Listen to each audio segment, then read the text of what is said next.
Driving to your favourite bar for a cigarette and a drink is going to cost you a whole lot more. Sin tax is in play. Now that means motorists will fork out more for fuel and drinkers for their drinks too. Finance Minister Tito Mboweni also promised that the government won't be taking on Eskom's debt. He's cutting the wage bill and lowering expenditure, but no mention of land expropriation. What can we make of all of this? Joining me now to discuss the 2019 budget speech is Treasury Deputy Director General Ismail Momoniat. Thank you very much for joining me. Is this a lipstick budget, as the DA leader said, or something that can really kickstart the economy?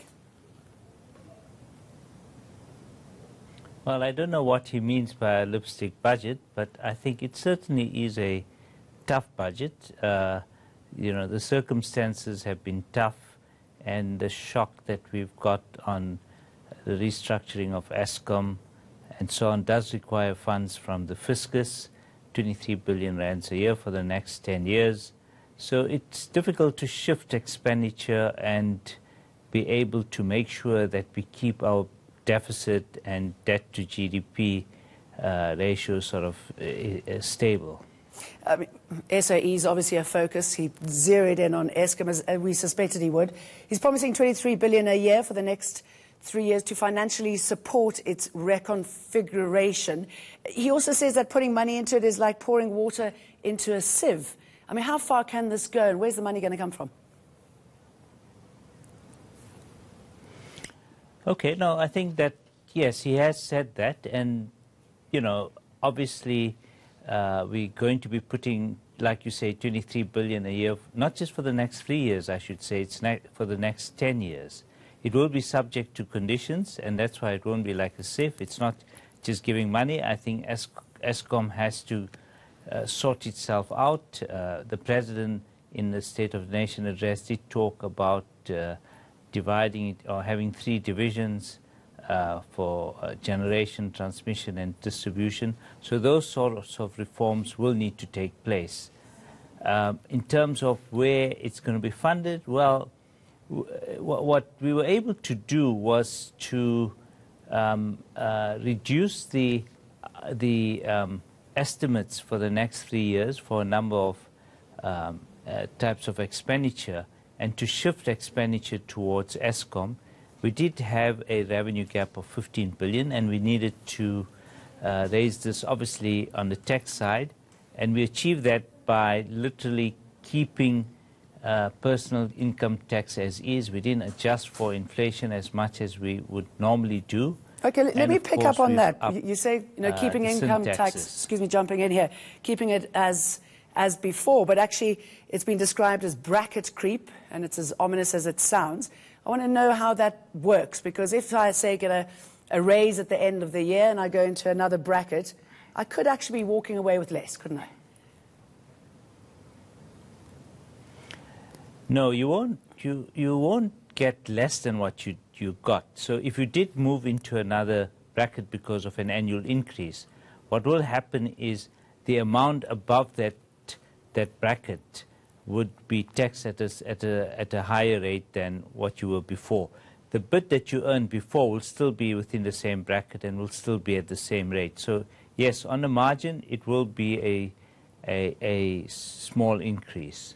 Okay, but yeah, it sounds exactly as I was saying. I mean, it certainly seems a sneaky way of actually raising taxes. And the Treasury from this expects an extra 12.8 billion in additional revenue. Yes. Look, we're not hiding the fact that, you know, we are kind of taxing the taxpayer a bit more through personal income tax by not adjusting for inflation. So it's not been sneaky. You know, we did face a tough situation. We didn't want to increase the rates, just given that we've had very low growth in our economy. And we have had big tax increases the last 5 years. Last year, as you know, we increased VAT by 1%. And we felt that, you know, getting growth into our economy is important.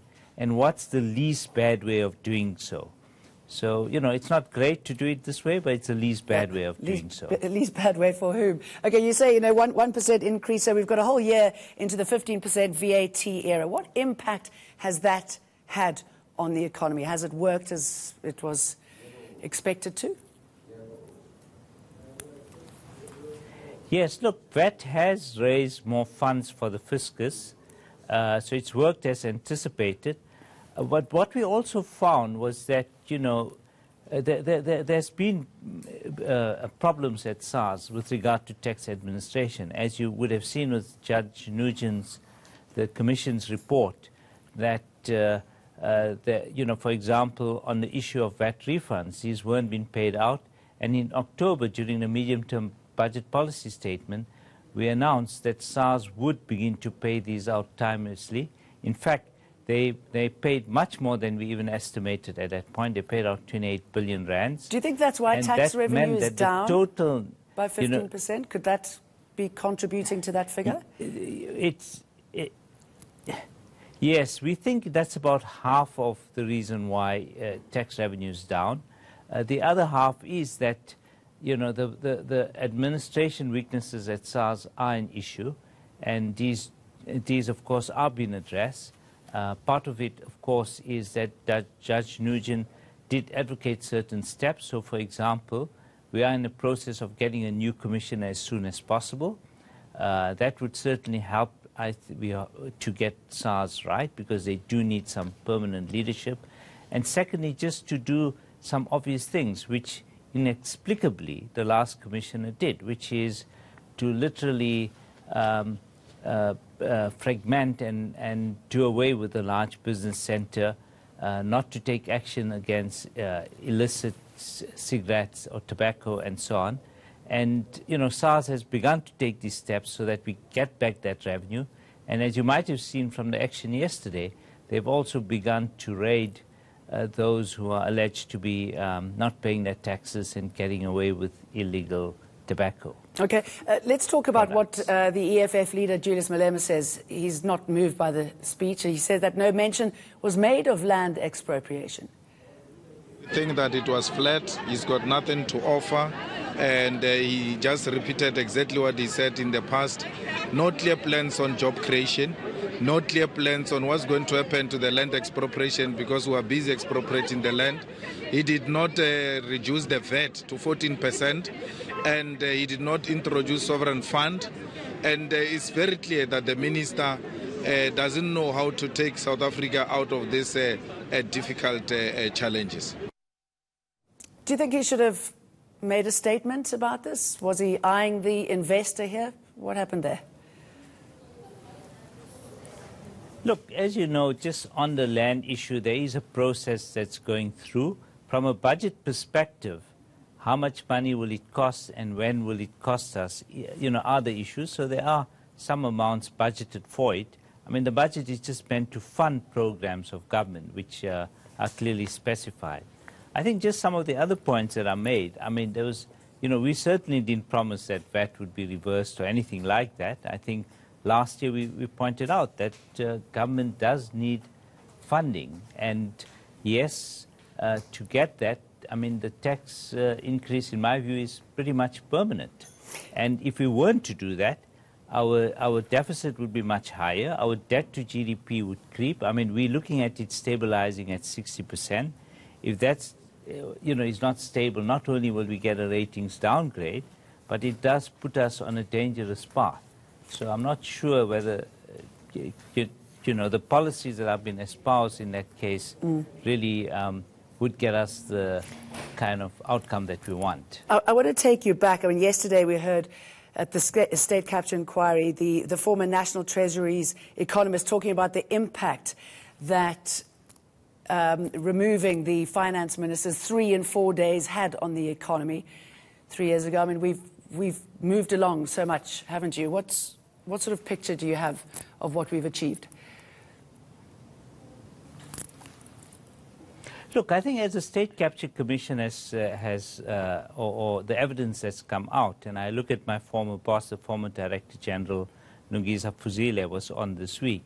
I mean, it certainly has cost the country a lot, not just what happened when Mr. Nene was fired, but certainly in terms of funds that were lost, or if one just looks at SARS. I mean, closer to home, I deal with SARS, I'm head of tax policy, and to just see the the way SARS has been very deliberately weakened by the last commissioner. And, that is state capture.